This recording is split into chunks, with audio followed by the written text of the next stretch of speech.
2 தீமோத்தேயு புஸ்தகம் 1வது அதிகாரம் 7வது வசனம். தேவன் நமக்கு பயம் உள்ள ஆவியை கொடாமல் அன்பும் பலமும் தெளிந்த புத்தியும் உள்ள ஆவியை கொடுத்திருக்கிறார். பவுல் தெய்வம் எப்படிப்பட்டவர், அவருடைய கேரக்டர் என்ன, அவருடைய குணாதிசயங்கள் என்ன, அவருடைய ஆற்றல் என்ன, அவருடைய வல்லமை என்ன, அவருடைய ஸ்ட்ரெங்க் என்ன, அவர் எப்படி மனுஷனுக்குள்ளாக வேலை செய்கிறாரு, இதெல்லாவற்றையும் இந்த வசனத்தில் எழுதியிருக்கிறார். தீமோத்துக்கு சொல்றார். முதல்ல தெய்வம் யாருன்னு சொல்றார். அற்புத விதமான பாயிண்ட சொல்லுவார். தெய்வம் 4 விதமான மகிமையான காரியத்தை செய்கிறவர் அப்படின்றார். அது எப்படி செய்கிறாரு? தன்னுடைய ஆவி மூலமா அதை செய்கிறாரு இல்லையா? 1, அவர் பயத்தை போக்குற ஆவியை தர்றாரு. 2, பலம் ஸ்ட்ரெங்க் தர்றாரு. 3, அன்பை தர்றாரு. 4, தெளிந்த புத்தி, அதாவது டிசிப்ளின் வருது இங்கிலீஷில், ஒழுக்கம் உள்ள ஆவியை தர்றாரு. இப்படி தெய்வம் 4 பெரிய வல்லமையை தர்றாரு. அவருடைய ஆவியை நம்மளுக்குள்ள வச்சுக்கிட்டு அப்புறமா அது வேலை செய்யணும்னு சொல்றாரு. ஒன்று, நம்மளுக்கு பயம் உள்ள ஆவியை கொடாமல் தராமல் அப்படின்றது. பயம் தேவனால் வருகிறது அல்ல. ஒவ்வொரு மனுஷனும் ஒவ்வொரு விஷயத்துக்கு பயப்படுறான் பாருங்க. அந்த ஒவ்வொரு விஷயமும் அவன் பயப்படுற காரியமே தேவனால் உண்டானதல்ல. தெய்வம் அந்த பயத்தை போக்குறதுக்கு அதுக்கேற்ற ஆவியை அவர் கொடுக்கிறார். நிறைய பேருக்கு வெறுமையா இருந்தா, நிர்வாணமா இருந்தா, ஒண்ணுமில்லாமல் இருந்தா பயம் வரும். எனக்கு கூட அப்படி நிறைய பயம்லாம் வந்திருக்குது. காசு இல்லைன்னா ஒரு பயம் வரும், நோயினா ஒரு பயம் வரும், நிறைய பிரச்சனைகளை பார்க்கும்போது பயம் வரும். இல்லாமல் இருந்தால் நிறைய பயந்துருக்கிறேன் நான். காசு இல்லைன்னா உடனே இனம் புரியாத ஒரு பயம் என் இருதயத்தை போட்டு ஆட்கொள்ளும். காசு ஒன்றுமே இல்லையே, நம்ம நாளைக்கு நினைச்ச போகிறோம், நாளை கழிச்சு நினைச்ச போகிறோம் அப்படின்ற ஒரு விஷயத்தெல்லாம் உள்ளே கொண்டு போட்டு ஒரு பயத்தை நம்மளுக்கு உண்டாக்கிறது. அதனால தான் ஏசு சொல்லுவார், டூ நாட் ஃபியர், பயப்படக்கூடாது. டூ நாட் அஃப்ரைட், பயப்படக்கூடாது. ஃப்ரைட்டன் ஒரு வார்த்தை இருக்கு, டூ நாட் ஃப்ரைட்டன் அப்படின்னா பீதி அடையக்கூடாது. இங்கிலீஷில் இன்னொரு வார்த்தைக்கு டிமிட் அப்படின்னு இருக்கு, எளிதாக நீங்கள் பயந்துடக்கூடாது அப்படிம்பார். இதெல்லாம் உங்கள் விட்டு போகிறதுக்கு தெய்வம் அவருடைய ஆவியை உங்களுக்குள்ளாக வச்சிருக்கிறார். ஆதியாம் புஸ்தகத்தில் ஒரு விஷயத்த சொல்கிறேன் நான். ஆதியாம் புஸ்தகத்தில் வெறுமையாக இருக்கிறேன் என்று கண்டு பயந்து அப்படின்னு ஒரு வார்த்தை வரும். 3:10 இருக்கும். ஆதாம் தாம் வெறுமையாக இருக்கிறத கண்டு பயந்துன்னு இருக்கும். ஒன்றுமே இல்லையே அப்படின்னு சொன்ன உடனே ஒரு பயம் ஆட்டோமேட்டிக்காக வந்துடுது, நம்மளுக்குள்ளாக வந்துடும். எல்லா மனுஷனுக்குள்ளாக வந்துடும். ஐயோ மாட்டிக்கிட்டவேங்கிற ஒரு எண்ணம் வந்தாலே பயம் வந்துடும். இப்போது ஆதாமுக்கும் அதே பயம் வந்துச்சு, ஏசு கிறிஸ்துக்கும் அதே பயம் வந்துச்சு. ஏசு கூட பயந்தார் பூமியில் இருக்கும்போது. பயப்படக்கூடாதுன்னு சொன்னவர் தான் நம்மளுக்கு.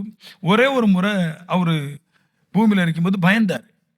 அவரை சிலுவையில் அடிக்கிறதுக்கு எல்லாருமே தேடுறாங்க. தேடும்போது அவருக்கு தெரிஞ்சு போச்சு, இன்னைக்கு நான் ஒப்பு கொடுக்கப்பட போகிறோம்னு. உடனே அவருக்கு பயம் வந்துருச்சு. பயம் வந்தவர் நேராக கெத்செமனே தோட்டத்தில் போய் அப்புறமா அவர் என்ன பண்ணுறாரு, அந்த பயத்தை அவருடைய ஆவியினால நீக்கி போட்டார். அப்போ நம்மளுக்கு தெரியுது எல்லாருக்கும் பயம் வருது. ஆனால் அந்த பயத்தை போக்குறது எப்படின்னு நம்மளுக்குள்ள ஒரு ஆவியை தேவன் வச்சிருக்கிறார். இயேசு தான் தேவன் என்று யாரெல்லாம் விசுவாசிக்கிறாங்களோ அவங்களுக்குள்ள ஒரு ஆவி இருக்குது. அந்த ஆவியை அடல்மூட்டி எழுப்பி விடும்போது நம்மளுக்குள்ளாக அந்த பயம் போய் விடுதுன்ற. அப்போ எனக்குள்ள இருக்கிற பயத்தை நான் எப்படி போக்க முடியும் அப்படின்னா, எனக்கு பயம் வரும், எல்லாருக்குமே வரும். இல்லை, ஒரு இரவை பார்த்தா பயம் வரும், ஜாமத்தை பார்த்தா பயம் வரும், இப்படி பயம் பல வகையில் வரும். ஆனால் அந்த பயத்தை போக்குறது எப்படி? அந்த ஆவியின் பலத்தில் நம்ம அனலாகும் போது பயம் போயிடுது. அப்போ நான் முன்னாடி பயம் போகிறதுக்கு என்ன செய்வோம்னா, கூட ஒரு ஆளை கூட்டிட்டு போவேன். எங்கேயா போகும்போது ஒரு ஆளை கூட்டிட்டு போவேன். நைட்டு ரொம்ப நைட்டுன்னா என்னால் 8 மணிக்கு மேலே ஒத்தையில் வீட்டில் இருக்க முடியாது, நான் தூங்க மாட்டேன். எவ்வளோ நாள் ஆகினாலும் எவ்வளோ நேரம் ஆகினாலும் முடிப்பேன். அது ஒரு பயம். அப்போது பயம் வரும்போது என் மைண்டில் ஒன்று சொல்லும், யாராவது கூட இருந்தால் நான் தப்பிடுவோம்னு சொல்லும். சில நேரத்தில் நானும் யோசிப்பேன், கூட 2 பேர் படுக்கிறதுனால இவ்வளோ பெரிய பொய் இந்த 2 பேரும் பார்த்துட்டு போவையா போகுது, எப்படி நம்மளை பிடிக்க தான் போகுது அப்படின்னு ஒரு எண்ணம் வரும். இருந்தாலும் கூட 2 பேர் படுத்தா ஒரு ஸ்ட்ரெங்த் இருக்கும். ஆனா எத்தனை பேர் நம்ம கூட படுத்தாலும் நம்மளுக்கு வர்ற பிரச்சனையும் பாடும் போகாது. அப்புறமா நான் ட்ரெயின் பண்றேன். பயத்தை எப்படி மேற்கொள்றது? நம்மளுக்குள்ள ஒரு ஆவி இருக்குது. அந்த ஆவியானவரை எழுப்பி, அந்த ஆவியார் நம்மளுக்குள்ள இருந்து எழுந்து, ஒண்ணே ஒண்ணு செய்யாதுன்னு உள்ள இருந்து ஒரு சத்தம் நம்மளுக்கு கேட்டா, இப்ப எந்த பயமும் நமக்கு வராதுன்றார். அதான் தீமோத்தேயுக்கு சொல்றாரு, உனக்கு நிறைய பயம் பிடிச்சிருக்குது. இந்த பயத்தை எப்படி போக்க போற? உனக்குள்ள ஒரு ஆவி இருக்குது. அந்த ஆவியை நீ அனல் மூட்டி எழுப்பி விடு. அது 1000 பேர் உங்கூட இருக்கிற வல்லமைக்கு சமம். அது உன்னோட பேசும்போது, அது உனக்கு ஆலோசனை தரும்போது, உனக்கு இந்த பயம் இப்போதும் போயிருன்றார். இயேசுக்கு பயம் வந்துருச்சு. கெத்செமனே தோட்டத்துக்கு போயிட்டார். சீசர்களும் கூட்டிட்டு போறார். கூட்டிட்டு போய் என்ன சொல்றாருன்னா, என் கூடயே வாங்க, எனக்கு பலப்படுத்துறதுக்குன்னு சொல்லல. பிரச்சனை வருது, உங்களுக்கு நீங்க மாட்டிடக்கூடாது, நீங்க பலனடைவதற்கு ஜெபம் பண்ணுங்கன்னார். உங்களுக்கு பயம் இருக்குது. எப்போ யூதர்லேருந்து பிடிப்பாங்க, எப்போ ரோமர்லேருந்து பிடிப்பாங்க, அடிப்பாங்கன்னு தெரியாது. உங்களுக்கு பயம் இருக்குது. என்னோட கூட நீங்களும் மாட்டி விட்டீங்கன்னு பயம் இருக்குது. நான் அந்த பயத்தை எப்படி போக்க போறேன்? நான் நல்லா நல்லா எனக்குள்ள இருக்கிற ஆவினா நான் அனல் மூட்டி எழுப்ப போறேன். அதெல்லாம் பயம் போயிடும். உங்களுக்கு எப்படி போயிடும்? போகாது. அதெல்லாம் சொன்னார், 1 மணி நேரமா ஜெபம் பண்ணுங்க, உங்கள்ட்ட இருக்கிற பயத்தின் ஆவி போயிடும். அப்போ நான் சொல்லுவேன், பயத்தை போக்குற இப்படி தான் போக்கணும். ஏன்னா நான் சொல்லுவேன், பல்லாயிரம் வழியில பயம் வரும். ஆனா போக்குறது ஒரே வழியில தான் போகணும். ஆவியானவர் நம்மளுக்குள்ள இருந்தால் அந்த ஆவியானவர் அனல் மூட்டி எழுப்பிடும்போது பயம் போயிடுது. பவுலோட கூட கடல்ல படகுல ஏகப்பட்ட பேர் இருக்கிறாங்க. 200க்கும் மேற்பட்ட ஜனங்கள் இருக்கிறாங்க. எல்லாரும் ஒவ்வொரு மனுஷனும் ஒவ்வொரு கடவுளை ஆராதிக்கிறான். எல்லாருமே பயந்துட்டான்.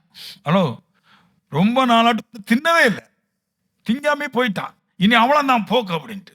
ஆனா பவுல் பயப்படவே இல்லை. ஏன்னா அவரு ஒரு விஷயம் தெரியும், எங்க ஆவியானவர் இருக்கிறாரோ அங்க தூதன் வந்து காப்பாத்துவோம் தெரியும். இவரு ஆவியானவர் வச்சிருக்கிறாரு, யார்கிட்டையும் ஆவியானவர் இல்லை. அதனால எல்லாம் படுத்துட்டான். 14 நாளாட்டு படுத்துட்டான். இந்த ஒரு மனுஷன் மட்டும் நல்லா தேவனுக்குள்ள இருந்து அந்த பிரச்சனையில ஆராதிக்கிறான். அங்க ஒரு தூதன் வந்து சொல்றான், கவலைப்படாத, பயப்படாத. அந்த வார்த்தை சொல்லு, பயப்படாத, கவலைப்படாத, பக்கத்துல ஒரு தீவு இருக்குது, நீங்க தப்பிச்சிருவீங்க. அப்ப நான் சொல்லுவேன், நம்முடைய பயத்தை போக்குவதற்கு நம்மளுக்குள்ள இருக்கிற ஆவியானவர் நம்மளுக்கு வழியை உண்டாக்குவார்னு தெரிஞ்சிட்டு ஆவில அனலாய் ஜெபிக்கும் போது அதற்கேற்ற வழிகளை நம்மளுக்குள்ள இருக்கிற ஆவியானவர் செய்து முடிச்சிடுறாரு. ஆமென் சொல்லுங்களேன். என்ன சொல்ல, நம்மளுக்கு முன்னாடி பிசாசே வந்து நின்னாலும் நம்ம அனல் மூட்டி ஜெபிக்கும் போது அந்த பிசாசை நம்மளை விட்டு போகும்படிக்காய் தூதனாவது ஆவியானவரை வேலை செய்யும். அப்ப நான் என்னை வந்து அனல் மூட்டி எழுப்புவது ரொம்ப முக்கியமா இருக்குது. ரொம்ப முக்கியமா அனல் மூட்டி எழுப்பணும். சும்மா இருந்துடக்கூடாது. எனக்கு பயப்படுறேன், எனக்கு பயமா இருக்குது, எனக்கு பீதியா இருக்குது, என் கூட 2 பேர் வரக்கூடாதா, 4 பேர் கூட இருக்கக்கூடாதா, 2 நேரம் எங்க 2 பேரும் கூட ராத்திரி படுக்க கூடாதா, ரூம்ல நிக்க கூடாதா, இதெல்லாம் பேசுவாங்க. இதெல்லாம் வந்து ஆவிக்குரிய மனுஷனே கிடையாது. அதை எப்படி துரத்துறது? அதுக்கு பயப்படுற எப்படி மாத்துறது? உனக்குள்ள ஒரு ஆவியார் இருக்கிறாரே, அதானல் முட்டி எழுப்பி விடுன்றார். அது பேசும், அதெல்லாம் ஒண்ணும் செய்யாத, படியா சும்மா படியா அப்படின்னு சொல்லும் இல்லையா? அந்த பவர் எங்க போச்சுன்னா, யாரும் அதானல் முட்டி எழுப்புறது கிடையாது. ஏன்னா ஃபேஸை பார்க்கும்போது பெருசா உங்களால ஜெபத்தில் அனலா நிக்க முடியல. அப்படி லைட்டா போறீங்க, லைட்டா ஜெபம் பண்றீங்க, அப்புறமா உங்க உலக வாழ்க்கையில போயிருங்க. சிலருக்கு நோய் வந்து அவ்வளவுதான், அழுதுட்டு இருப்பாங்க, பேய் வந்து அழுவாங்க. நான் சொல்லுவேன், நோய், பேய், வறுமை இவைகள் எல்லாற்றிலும் பார்க்கலும் நம்மளுக்குள்ள இருக்கிற ஆவியானவர் பெரியவர். அது அனல் மூட்டி உங்களோட பேசுவதற்கு மட்டும் நீங்க அந்த அந்த பகுதி மட்டும் உங்களோட வாழ்க்கையில கிடைச்சிட்டுன்னா நீங்க இப்ப பயப்பட மாட்டீங்க. உங்களுக்குள்ள இருக்கிற ஆவியானவர் உங்களோட கூட பேசணும். இதுதான் பவுலுக்கு தீமோத்தேயுக்கு எழுதுற முக்கியமான பிரசங்கத்துல முக்கியமான கருத்து. உனக்குள்ள இருக்கிற ஆவியானவர் உன்னோட கூட பேசணும். அதுக்கு நீ என்ன பண்ற? அனல் மூட்டி எழுப்பி விடு. அவரை தூங்க வச்சிடாத, அவரை அவிச்சு போட்டுறாத, அவரை விட்டுறாத. உனக்குள்ள ஒரு வல்லம் இருக்குல்ல, அதை கிளப்பி விடு அப்படின்ற. ஆமென். எப்படிப்பட்ட சூப்பர் சத்தியம் பாருங்களேன். எதெல்லாமோ நம்ம தேடி பாருங்க. எனக்குள்ளதான் இருக்குது, ஒரு பவர் இருக்குது, சூப்பர் பவர் எனக்குள்ள இருக்குது, தேவனுடைய மகா பெரிய வல்லம் எனக்குள்ள இருக்குது. அதான முட்டி எழுப்புவோமே, அது நம்மள பயத்தின் ஆவிலிருந்து பாதுகாக்குது அப்படின்ட்டார். ஒவ்வொரு மனுஷனுக்கும் ஒவ்வொரு விஷயத்துல உடைஞ்சு போயிருப்பான். ஒரு சில பேர் பிசாசுக்கு பயப்படுவோம், ஒரு சில பேர் வேற ஒரு பிரச்சனை இருப்பான், ஒரு சில பேர் வேற ஒரு பிரச்சனை இருப்பான், இன்னொரு சில பேர் இன்னொரு பிரச்சனை இருப்பான். அப்போ எல்லாருக்கும் ஏதோ ஒரு விஷயத்துல பயமோ பலகீனமோ இருக்குது. அவைகள் எல்லாவற்றை மாற்றுவதற்கு ஒரு ஆவியானவர் போதும், அவரை சரிப்படுத்துவார். 2வது பையன் சொல்றாரு, அவர் நமக்கு பயம் உள்ள ஆவியை கொடாமல் ஃபர்ஸ்ட், அப்புறமா பலம் உள்ள ஆவியை கொடுத்திருக்கிறார். ஸ்ட்ரென்த் நம்மளுக்கு கொடுத்திருக்கிறார். இந்த ஸ்ட்ரென்த் நிறைய பேருக்கு வேலை செய்யாது, தெரியுமா? பிசாசு மனசை அப்படியே ஒடுக்கி, மனசுல நிறைய விஷயங்களை பேசி, ஒரு இருதயத்துல ஒரு ஸ்ட்ரென்த் இல்லாம ஆக்கி, சரீரத்தையும் ஸ்ட்ரென்த் இல்லாம ஆக்கிரும். எப்போ நம்முடைய மனசு பலகீனமாகுதோ அப்போ சரீரம் கூட சேர்ந்து பலகீனம் ஆயிரும். இந்த ஸ்ட்ரென்த்தை நம்ம விட்டுறோம் பாருங்க. இந்த ஸ்ட்ரென்த் எதுக்கு கர்த்தர் கொடுக்குறாரு? நல்லா கேளுங்க. நிஜமாட்டே கர்த்தர் இங்க மனுஷனுக்கு ஸ்ட்ரென்த் கொடுக்குறாரு, பொருளாதாரத்தை ஐஸ்வர்யத்தை சம்பாதிக்க தான். அதுக்கு தான் ஸ்ட்ரென்த்தை கொடுக்குறாரு. அரசாங்கம் கூட இதுதான் பயன்படுத்தும் பாருங்க. முன்னாடி 50 வயசு 55 வயசு வச்சு ரிட்டையர்டு கொடுத்துருவாங்க. எதுக்குன்னு? பாடியில பலம் இல்லை, இனி ஒன்றும் உழைக்க முடியாது, எங்களுக்கு வேண்டாம். அப்போ அரசாங்கமே ஸ்ட்ரென்த்தை எதிர்பார்க்குது. எதுக்கு? ஐஸ்வர்யத்தை சம்பாதிக்க. ஆண்டவர் அந்த வார்த்தையும் சொல்றாரு. உபாகமம் 8 அதில் ஒரு வார்த்தை போட்டிருக்கோம் 18. அவர் ஐஸ்வர்யத்தை சம்பாதிக்க பலத்தை உண்டு பண்ணுகிறார். ஐஸ்வர்யத்தை சம்பாதிக்கிறதுக்கு பலம், ஐஸ்வர்யத்தை சம்பாதிக்கிறதுக்கு படிப்புங்கிறது கூட ஒரு ஐஸ்வர்யத்தை சம்பாதிக்கக்கூடிய ஒரு வழி. உடம்புல பலம், ஞானம், புத்தி, இது எல்லாமே இந்த ஆவியானவர் நம்மளுக்குள்ள இருந்து அவைகளை ஏற்படுத்தி தருவதற்கு போதுமான வல்லமை உள்ளவராக இருக்கிறார் என்று. ஐஸ்வர்யத்தை சம்பாதிக்க பலம் தர்றார். இந்த ஐஸ்வர்யத்தை சம்பாதிக்க பலம் தர்றாரு இல்லையா? இந்த பலத்தை இதை சரீர பலம் சொல்லலாம், ஞானம் சொல்லலாம், அறிவு சொல்லலாம், புத்தியும் சொல்லலாம். இதெல்லாம் சேர்ந்துதான் ஐஸ்வர்யத்தை சம்பாதிக்க முடியும் இல்லையா? இந்த விஷயம் எப்படி நம்முடைய வாழ்க்கையில செயல்படுது பாருங்களேன். 2 பாயிண்ட் சொல்றாரு. 17ஆம் வசனம் 18ஆம் வசனம் அதுல 2 பாயிண்ட் சொல்லுவார். 1, உன் தேவனாய கர்த்தரை நினைத்து கொண்டிருப்பாயாக. அப்படின்னா கர்த்தரையே நினைச்சு கொண்டிருந்தா 2 விஷயம் உங்களுக்கு பெருகும். 1, உங்க சரீரத்துல பலம் பெருகும். இன்னொன்னு ஞானம், அறிவு, புத்தி, விவேகம் இப்படிப்பட்டவர்கள் பெறுகின்றார். இதை நினைச்சிட்டு இருந்தா தான் இந்த 2 நடக்கும். அதாவது என் மாம்சத்தையும் அது பலனடைய செய்கிறது, என் ஹார்ட்டையும் பலனடைய செய்கிறது என்ற இந்த ஒரு நினைப்பு கர்த்தரையே நீங்க நினைச்சு கொண்டிருந்தா இந்த 2ம் கண்டிப்பா வேலை செய்யுது அப்படின்ற. ஆமென். நம்முடைய நினைப்புல தான் பிசாசு சரீரத்தை குடையும். நம்முடைய நினைப்புல தான் நம்முடைய அறிவு, புத்தி, விவேகம் இதெல்லாம் கெடுது. அப்போ கர்த்தரே நீங்க எண்ணிக்கொண்டே இருந்தா உங்க சரீரத்திலும் ஸ்ட்ராங் கிடைக்குது. 2வது உங்க ஆத்மாவிலையும் ஞானம், அறிவு, புத்திங்கிற ஸ்ட்ராங் கிடைக்குதுன்ற. எல்லாருக்குமே ஒரே ஆவிதான், ஒரே விதமான சரீரம் தான். பைபிள் சொல்றது எல்லாருக்கும் ஒரே விதமான மாம்சம், ஒரே விதமான ஆத்மா. இதான் ஆவின்றோம். மனசு ஆவிய ஆத்மான்னு சொல்றோம் இல்லையா? எல்லாம் ஒண்ணுதான். ஆனா ஒருத்தன் கலெக்டர் ஆயிடுறான், ஒருத்தன் டிஜிபி ஆயிடுறான், ஒருத்தன் டாக்டர் ஆயிடுறான், ஒருத்தன் எம்எல்ஏ ஆயிடுறான், ஒருத்தன் முதலமைச்சர் ஆயிடுறான். ஒரே மாதிரி சரீரம் தான், ஒரே மாதிரி ஆத்மா தான். ஆனா ஒவ்வொரு மனுஷனும் ஒவ்வொரு மாதிரி ஆகிடுறான், இல்ல பெரிய பெரிய லெவலுக்கு மாறிடுறான். அது எப்படி கேட்டீங்கன்னா, இப்போ நான் டாக்டர் ஆகிறேன் அப்படின்னா என்னுடைய ஆத்மாவுக்கு டாக்டரை பற்றிய அறிவை புகழ்த்தும் போது என் ஆத்மா டாக்டருக்குரிய வேலைகளெல்லாம் சரீரத்தை கொண்டு செய்கிறது. இப்படிதான் வேலை செய்யும். நல்லா புரிஞ்சுக்கங்க. நம்ம தவற விட்டோங்கிறதுக்காக இது கடவுளுடைய சித்தம் சொல்லிட்டு இருக்கிறேன். சில பேர் சொல்றது இது கடவுளுடைய சித்தம், அதனாலதான் நான் இப்போ கஷ்டப்படுறேன். கடவுளுடைய சித்தம், நான் இப்போ நல்லா இருக்கிறேன் அப்படிலாம் ஒன்றும் கிடையாது. கடவுள் கரெக்டா எல்லாம் நேர்த்தியா படைச்சாரு. உங்களுடைய ஆத்மா வெறுமையானது தான். அதுல ஒண்ணுமே இருக்க, பிறக்கும் போது எதுவுமே இருக்காது. அதுக்கு நல்லது கெட்டது ஒண்ணுமே தெரியாது. இப்போ நீங்க எந்த அளவுக்கு உயர்வானவைகளை உங்களுடைய ஆத்மால சேகரிக்கிறீங்களோ அது உங்களுடைய சரீரத்தை உயர்வான இடத்துக்கு கொண்டு போய் விடுகிறது. உங்க எல்லாமே உங்க ஆத்மா சம்மந்தப்பட்டதுதான். நம்ம ஆத்மாவில் சின்ன சின்ன விஷயம், நான் என் ஆத்மாவில் நான் மீன் பிடிக்கிறவனாட்டே வளர்ந்துட்டு இருந்தா எனக்கு மீன் பிடிக்கிறதுல தான் ஞானம், அறிவு வளர்ந்துருக்கும், வேற ஒன்றும் வளர்ந்துருக்கிறாரு. நான் டாக்டரா ஆகணுங்கிற ஆசையில நான் டாக்டருடைய படிப்பே நான் படிச்சுட்டு என் ஆத்மாவை விட்டு போகக்கூடாது, இப்படி எல்லாவற்றையும் கரசனையும் ஆத்மா கொண்டு போயிருந்தா என் ஆத்மா என் சரீரத்தை டாக்டரா மாற்றி காட்டும். இப்படிதான் ஒவ்வொரு மனுஷனும், எல்லாருக்கும் ஒரே சரீரம் ஒரே ஆத்மா தான். ஆனா அவங்க கேட்ட வார்த்தைகள், புரிந்து கொண்ட வார்த்தைகள், படிச்ச வார்த்தைகள் எல்லாம் ஆத்மா கூடும்போது நம்ம ஒவ்வொரு நிலைமையில இருக்கிற பாருங்க.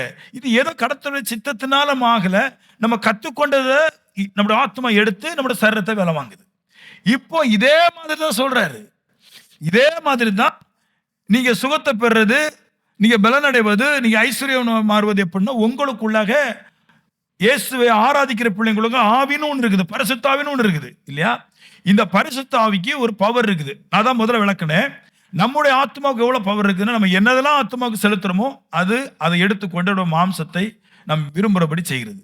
இப்படி போல பரிசுத்த ஆவின்னு ஒன்று எனக்குள்ள இருக்குது. அந்த பரிசுத்த ஆவி நம்முடைய ஆத்மாவை பார்க்கலும் பல்லாயிரம் மடங்கு பவர். இப்போ மறுபடியும் சொல்றேன் புரியுறதுக்கு. நான் டீச்சர் ஆகணும் முடிவு பண்ணிட்டு டீச்சருக்குரிய காரியங்களை ஆத்மாவுக்கு நான் கொண்டு போனா என்ன ஆயிடுறேன்? நான் டீச்சர் ஆயிடுறேன் இல்லையா? என் ஆத்மாவுக்கு அவ்வளோ பவர்ஃபுல்லான காரியங்களை செய்யக்கூடிய முடியும். இப்போ என் ஆவிக்கு, பரிசுத்த ஆவிக்கு இதை விட 100 மடங்கு பவர், 1000 மடங்கு பவர் இருக்குது. அதுவும் எனக்குள்ள தான் இருக்குது. இப்போ நான் என்ன பண்றேன்? எனக்கு டாக்டராக ஆசையா இருந்துச்சு சிறு பிள்ளையா இருக்கும்போது. ஆனா டாக்டருக்குரியவைகளை படிக்காம போயிட்டேன். அதனால நான் ஃபெயில் ஆயிட்டேன். இப்போ எனக்குள்ளாக நான் ஆண்டவருடைய ஆவி வச்சிருக்கிறேன். இதுக்கு 1000 மடங்கு பவர் இருக்குது என் ஆத்மா பாய்க்கணும். இப்போ இந்த வேதத்தில் எழுதி வச்சிருக்குது, இந்த ஆவியை செயல்படுத்துவதற்கு இந்த வேதத்துல நிறைய ஞானங்களும் அறிவுகளும் புத்திகளும் இருக்குது. ஆவி, பரிசுத்த ஆவி எப்படி செயல்படும் அப்படின்னு கேட்டீங்கன்னா, ஜெபிக்கிறதுல நல்லா செயல்படும். அதை தாண்டி பரிசுத்த ஆவிக்குன்னு ஒரு சாப்பாடு இருக்குது. அதுதான் இந்த தேவ வார்த்தை. இந்த வார்த்தையில நீங்க நினைப்பாட்டே இருந்துட்டு கர்த்தர் கர்த்தர்னு சொல்லிட்டு இருக்க கூடாது. சில பேர் இப்ப சோத்திரம் சோத்திரம் சொல்லுவாங்களா, அப்படி இருக்க கூடாது. கர்த்தருடைய வார்த்தை நீங்க படிச்சுக்கிட்டே இருந்தா இந்த வார்த்தை ஆவியானவருக்கு ஞானமாக போய் என் சரீரத்தை அடுத்த லெவலுக்கு என்னை மாற்றி விடுகிறது. புரியுதா? நான் சொன்ன ஸ்கூல்ல இருக்கிற புஸ்தகம் என் மனுஷ ஆத்மாவுக்கு கொண்டு போய் நான் சேர்த்துட்டா என்னை எப்படி பெரிய மனுஷன் ஆக்குதோ, அப்படி போல பரிசுத்தாவின்னு ஒன்று இருக்குது எனக்குள்ளாக. அதுக்கு இந்த புஸ்தகம் மட்டும்தான் வேலை செய்யும்.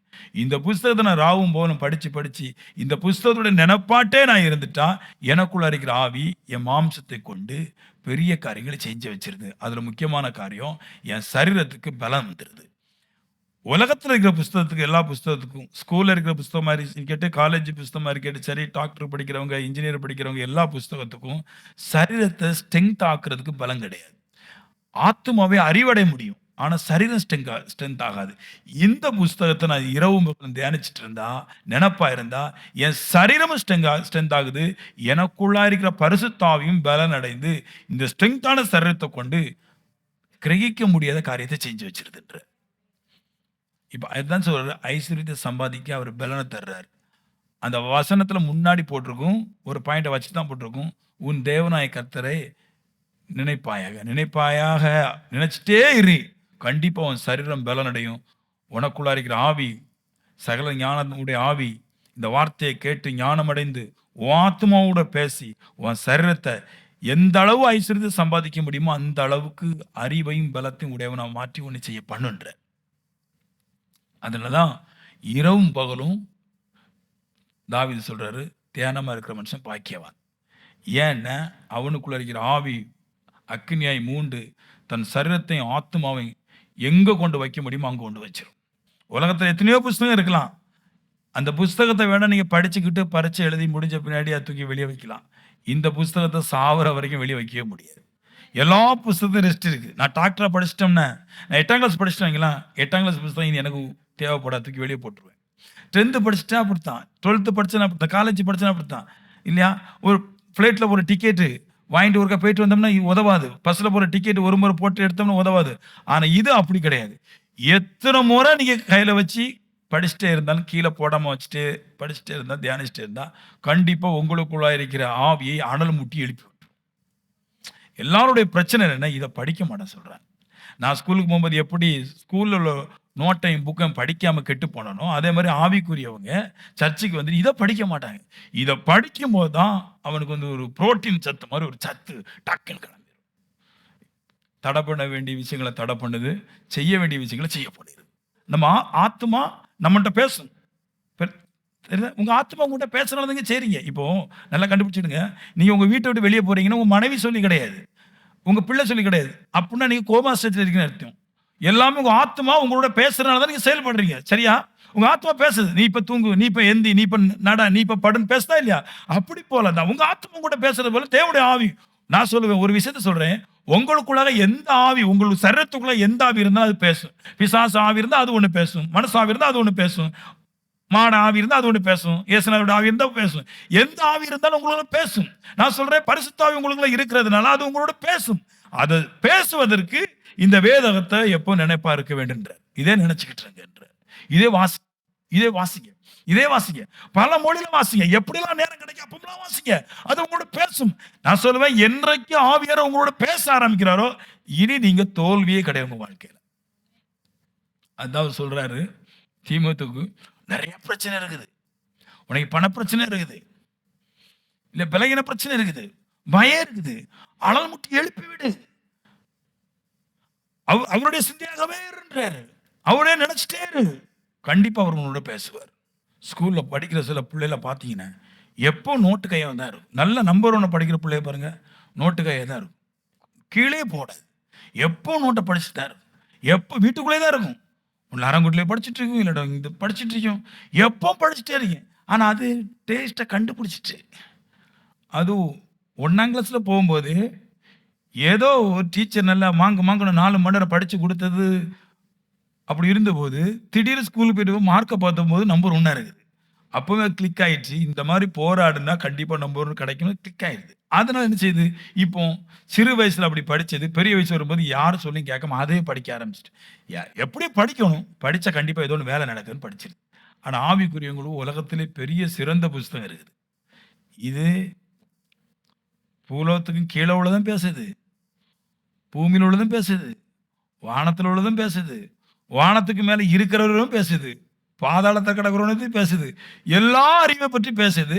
ஆனால் இதை யாரும் படிக்கிறது இல்லை. 17 சொல்லுது, இந்த எப்படி இந்த ஸ்ட்ரென்த் மறுபடி கிடைக்குது இல்லையா, இந்த ஸ்ட்ரென்த் கிடைக்கிறதுக்கு இன்னொரு வார்த்தை சொல்லுது 17, என் சாமர்த்தியமும் என் டேலண்ட் இல்லையா,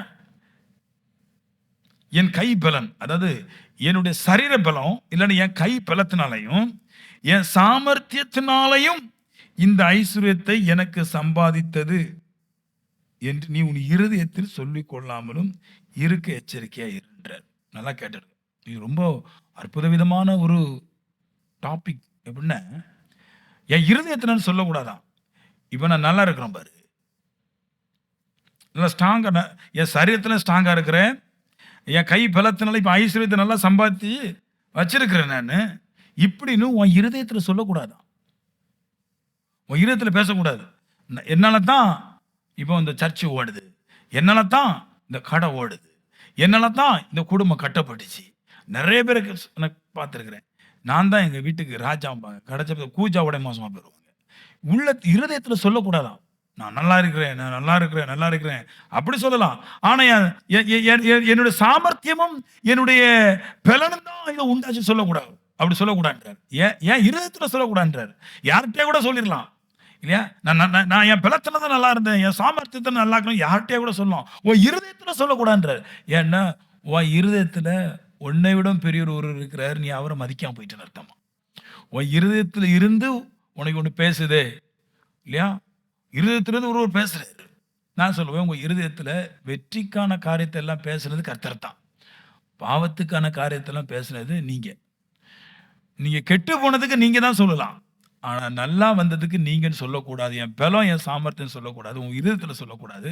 ஆண்டவர் சொல்லணும், ஆண்டவரே இன்னைக்கு நான் ஐஸ்வர்யவனா இருக்கிறேன், நல்லா இருக்கிறேன், அதுக்கு காரணம் நீங்க தான். அப்படி சொன்னா இன்னும் சரீரத்தில் பலமும் இன்னும் சாமர்த்தியமும் நமக்கு தொடங்க ஆரம்பிக்குது.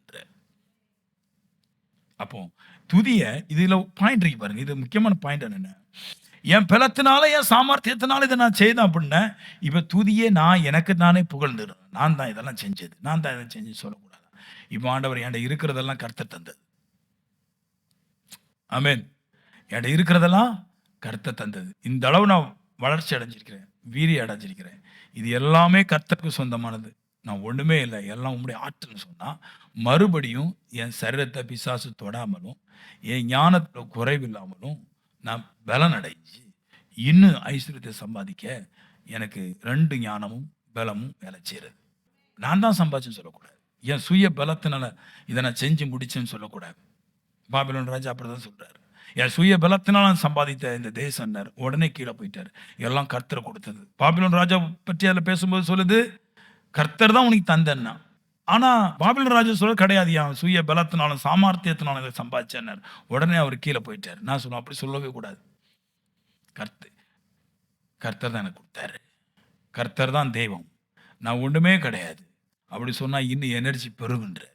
இன்னும் பெருகும். இன்னும் ஓட்டம் பெருகும்.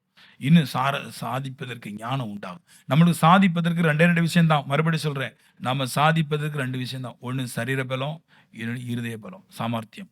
இந்த 2 பலத்திலையும் குன்றுனா மாட்டிக்கிடுவோம். இந்த 2 பலம் அதிகரிச்சா எல்லாரையும் பார்க்கலாம் நம்பர் 1க்கு ஓடி போயிடலாம். யாரெல்லாம் இயேசுக்காக வைராக்கியம் பாராட்டுறாங்களோ, கிறிஸ்துவிடத்துல உயிரோடு இருக்கிறாங்களோ, செத்தவங்க சொல்லல.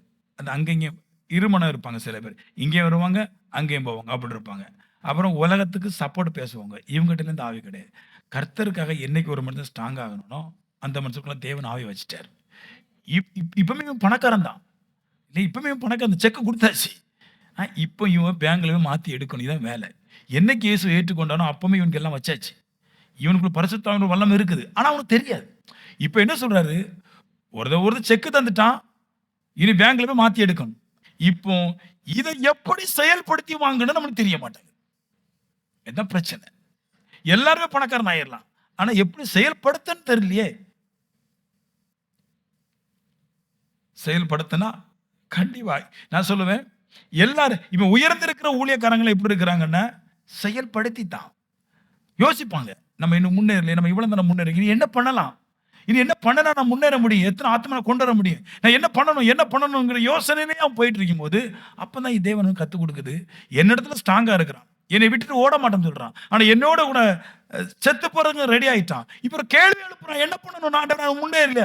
அப்பதான் அவனுக்கு உதிக்குது, உனக்கு எல்லாம் தந்தாச்சு, நீ தான் இப்போ இத படிக்கணும். நீங்க ஆண்டவருடைய பிள்ளைங்க, உங்க மேல ஆவி வந்தாச்சு.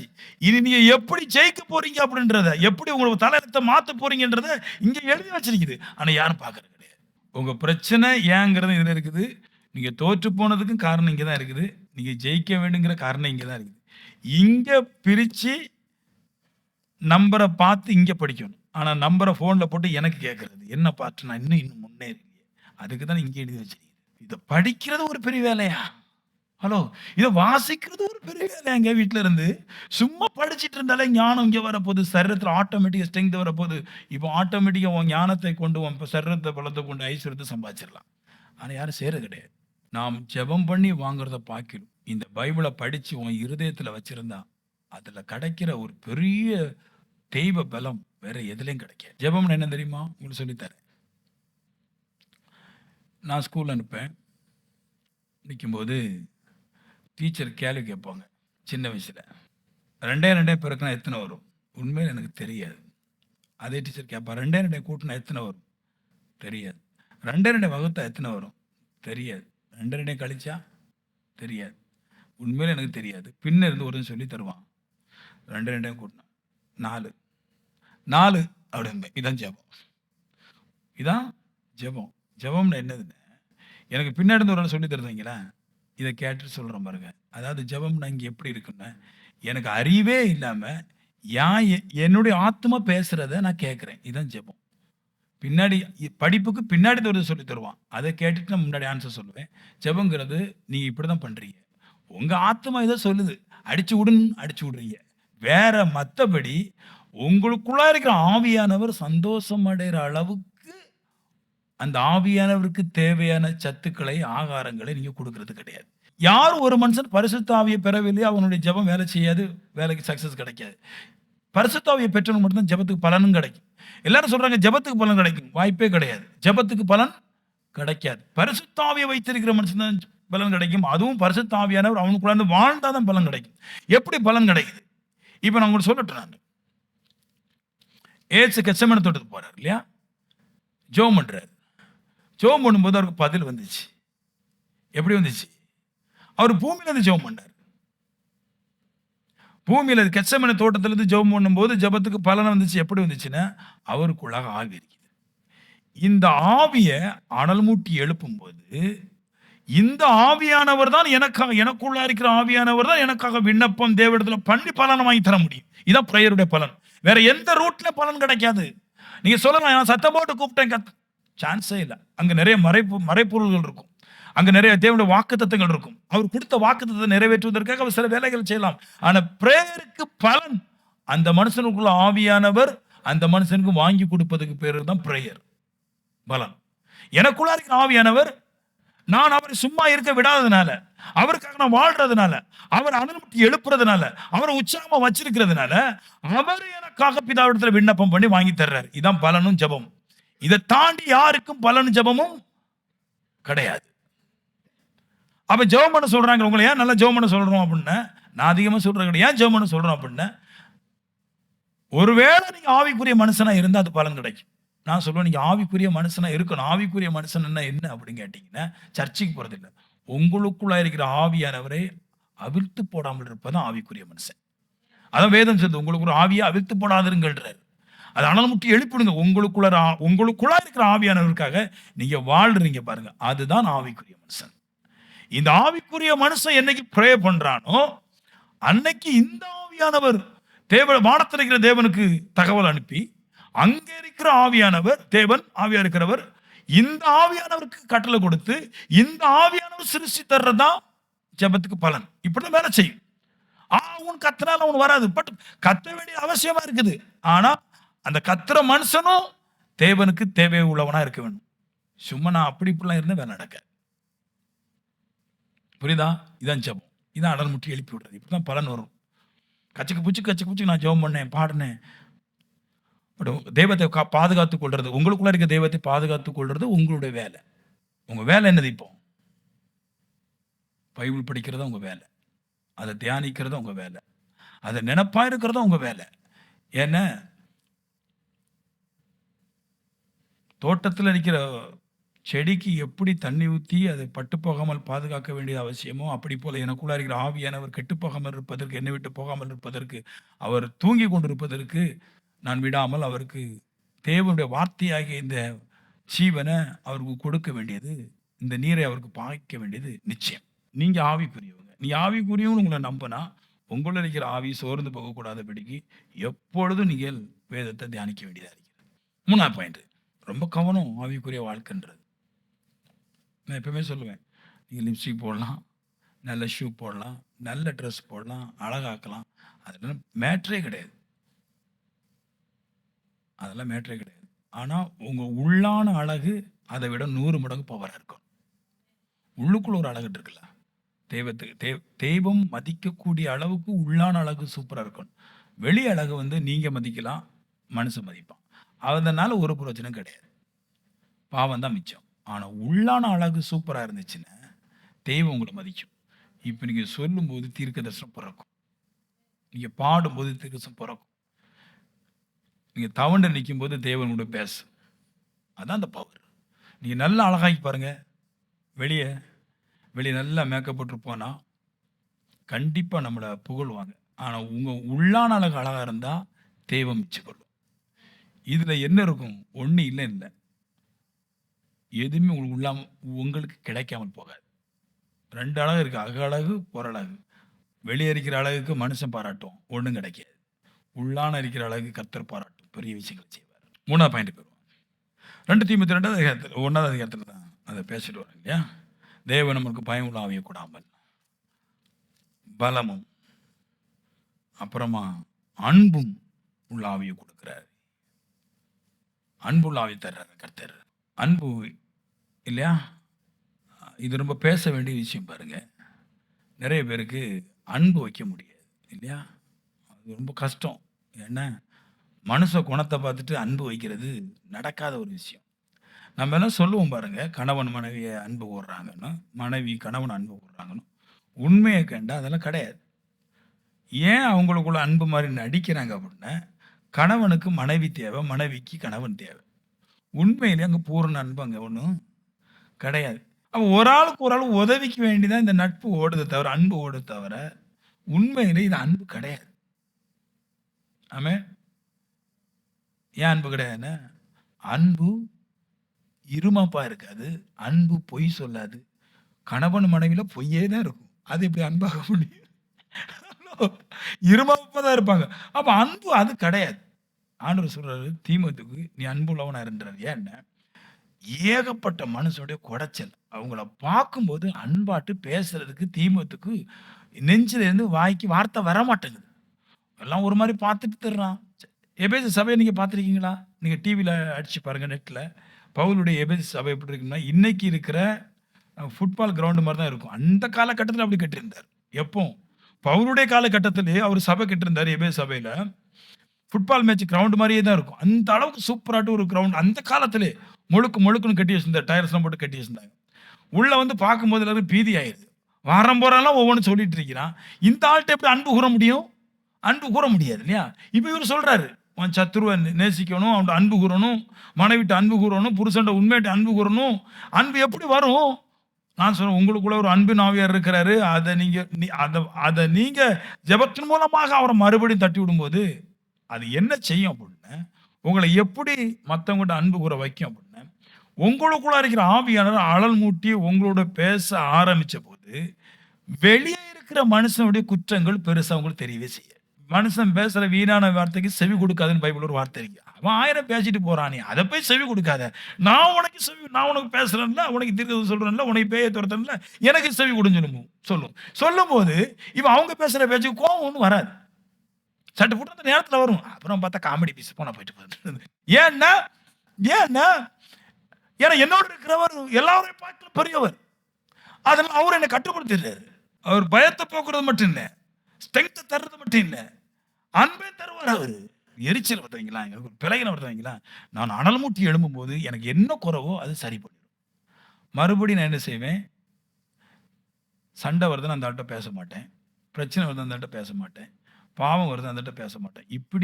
இப்படி அனல் மூட்டி எழுப்ப விட்டு என் மனசை தேற்றி முடிஞ்ச பின்னாடி ஜபத்துல அப்புறமா நம்மளுக்கு எது வேண்டாமோ அதை கட்டுப்படுத்திட்டோம்னா இனி வாழ்நாள் முழுவதும் நம்ம ஜெயிச்சிருவோம்.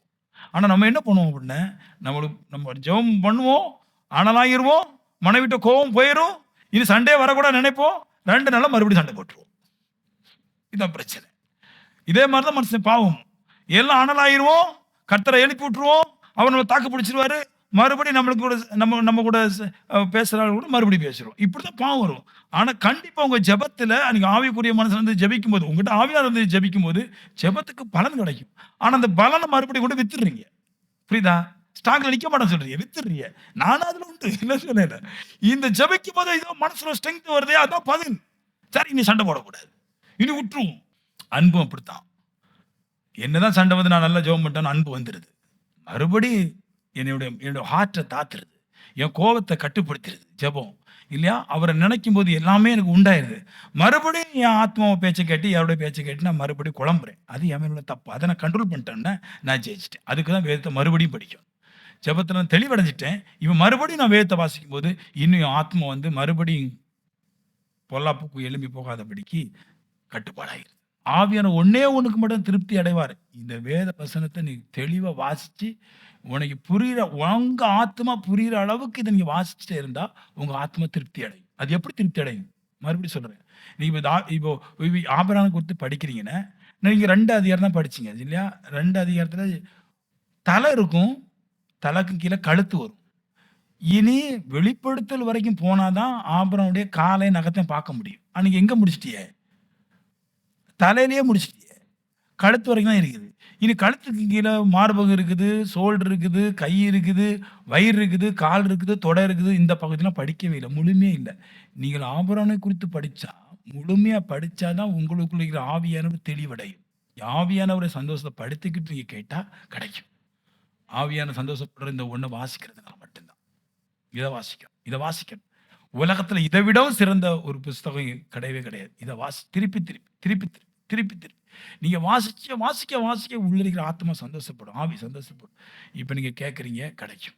தாவீதை பத்தி படிக்கும்போது ஒண்ணு, இன்னொரு அற்புதத்தை படிக்கும்போது ஒண்ணு, செங்கடலை பத்தி படிக்கும்போது இன்னொரு அற்புதம். ஒரே தேவன் தான், ஆனா பல சந்தோஷங்களை பல அற்புதத்து மூலமா வச்சிருவோம். படிக்கும்போது அப்பா ஏதோ ஒண்ணு நம்ம பெற்றுக்கொண்ட மாதிரி ஃபீல் கொடுக்கும். அதான் இந்த பைபிள். இது படிச்சு இது உங்க ஹார்ட்டை அமைய பண்ணல வைங்களேன், அப்புறம் பார்க்கும்போது கொலகாரன் தான் பார்ப்பீங்க. புரியுதா? இதை படிச்சு உங்க ஹார்ட்டை அமைய பண்ணும், கண்டிப்பா அமைய பண்ணும். இதை படிக்கும்போது எல்லா கோபங்களும் கட்டுப்படுத்தும்.